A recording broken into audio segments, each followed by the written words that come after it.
Hi friends, இன்றைக்கி மிளகு குழம்பு எப்படி பண்ணுறதுங்கிறத பற்றி பார்க்கலாம்.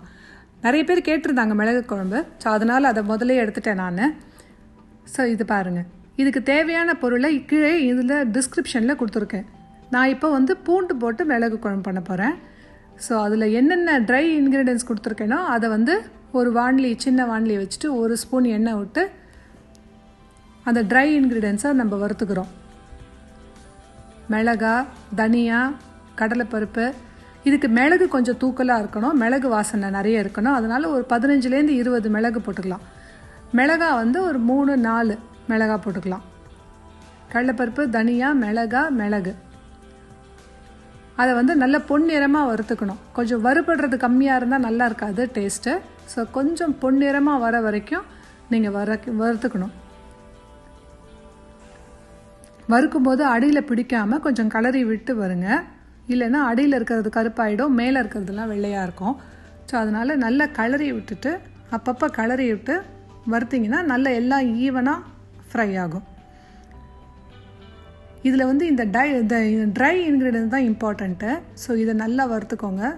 வறுத்து மிக்சியில் ஒரு பொடி பண்ணி எடுத்து வச்சுக்கணும் நம்ம தனியாக. நல்லா வறுக்கிறேன். இது கொஞ்சம் நேரம் ஆகும் வறுக்க. நான் சின்னதாக வச்சு வறுத்தா தான் நல்ல டேஸ்ட்டாக இருக்கும். பெருசாக வச்சா சீக்கிரமாக வறுபட்டுரும், டேஸ்ட் இருக்காது. இப்போ பெரிய வாண்லி எடுத்துட்டுருக்கேன். கொஞ்சம் இதுக்கு எண்ணெய் ஜாஸ்தி தேவைப்படுங்க. எண்ணெயில் தான் டேஸ்ட்டு. முடிஞ்ச வரையில் கம்மியாக தான் உபயோகப்படுத்துவேன் நான்.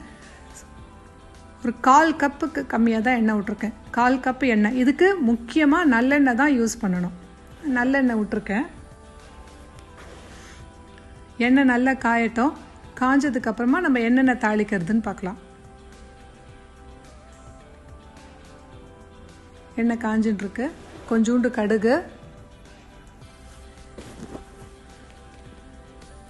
கடுகு நல்லா வெடிக்கிற வரைக்கும் வெயிட் பண்ணணும். கடுகு வெடிக்கிறது ரொம்ப முக்கியம், இல்லைன்னா அது ஒரு கசப்பு வாசனை வரும்.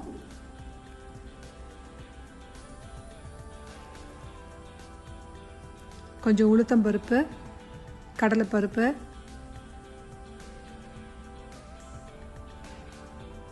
அதுக்கப்புறம் கொஞ்சம் கருவேப்பிலை போடணும். மஞ்சப்பொடி இதுக்கு ரொம்ப ரொம்ப முக்கியம். ஒரு 1/2 டீஸ்பூன் மஞ்சப்பொடி, பெருங்காயம், கருவேப்பிலை, கொஞ்சோண்டு வெந்தயம் போட்டு இதை நல்லா ஃப்ரை பண்ணிவிட்டு என்ன தான் போடுறோமோ அதையும் வதக்கிக்கணும். இன்றைக்கி நான் பூண்டு போட்டிருக்கேன்.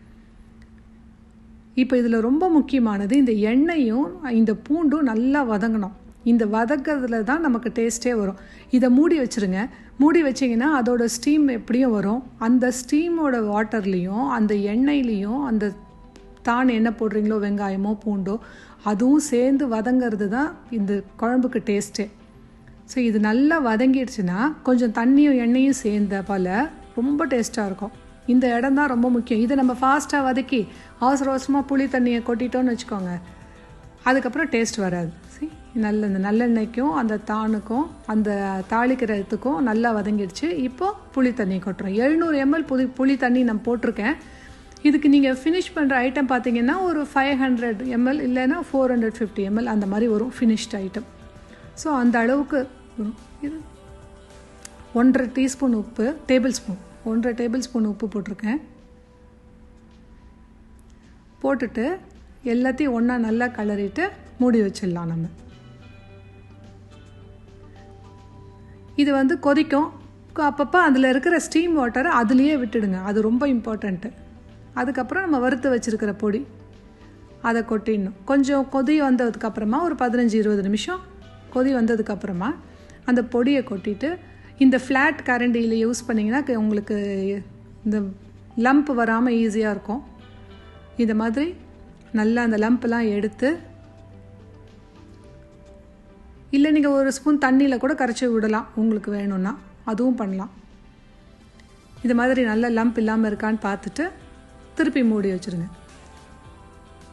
இப்போ இதை சிம்மில் வச்சு நல்லா கொதிக்க விடுங்க. ரொம்ப பெருசாக வச்சா சீக்கிரம் திக்காயிடும். ஸோ சிம்மில் வச்சு நல்லா கொதிக்க விடணும். இது கொஞ்சம் டைம் கன்சியூம் பண்ணுற ஐட்டம் தான். அதுக்கேற்ற மாதிரி தான் அதோட எண்ட் ப்ராடக்ட்டும் இருக்கும். ஸோ அதனால் கொஞ்சம் சின்னதாக வச்சு அந்த பொடி போட்டதுக்கப்புறமா நல்லா கொதிக்க விடுங்க. எல்லா டேஸ்ட்டும் இறங்குற மாதிரி. அது வதங்கும் போது வேணால் கொஞ்சம் பெருசு பண்ணிக்கலாம், இதுக்கு வந்து நம்ம கொஞ்சம் சின்னது பண்ணிக்கணும். நல்லா கொதிக்குது. உங்களுக்கு வேணும்னா கலரிடலாம், அப்பப்போ இந்த மாதிரி கலரி விட்டுக்கலாம். இது அடி பிடிக்காது, இருந்தாலும் ஒரு கலர்.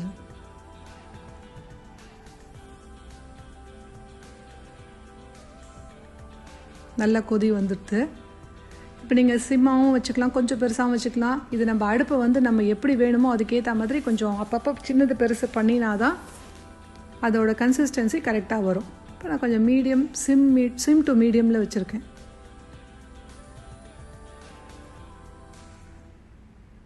ரொம்ப சிம்மாக வச்சாலும் ரொம்ப நேரம் கொதிச்சுட்டே இருக்கும், கெட்டி ஆகாது. ரொம்ப பெருசாக வச்சாலும் சீக்கிரம் கெட்டி ஆகிடும். அதனால் அதை மட்டும் நம்ம கொஞ்சம் பார்த்து வச்சுக்கணும். சரி, இப்போ நல்லா கொதிச்சிடுச்சு. நல்ல கொதி வந்ததுக்கப்புறமா அதோட ஸ்டீம் வாட்டரை அதில் விடாதீங்க. அதுக்கப்புறம் தண்ணி ஆகிட்டே போகும். முதல்ல விடுற ஸ்டீம் வாட்டர் தான் அதுக்கு இம்பார்ட்டண்ட். அதுக்கப்புறமா அதோட ஸ்டீம் வாட்டரை அதில் விடாமல் வெளியில் தான் விடணும். இந்த சின்ன சின்ன நியூவான்சஸ் தான் இதோட நீர்த்து போகிறதுக்கு காரணம், இல்லைன்னா நீர்த்து போயிடும். நல்லா கொதி வந்துடுச்சு. இது எப்போ திக்காகுதோ அப்போ நம்ம அணைச்சிடலாம். ஆல்மோஸ்ட் இது ஃபினிஷ் ஆகிடுது. இது ரொம்ப திக்காகிற வரைக்கும் வெயிட் பண்ண வேண்டாம். அப்புறம் ரொம்ப ஆறினா அப்புறம் இன்னும் கொஞ்சம் திக்காகிடும். இந்த மாதிரி ஃபினிஷிங் கன்சிஸ்டன்சி இருந்தால் போதும்.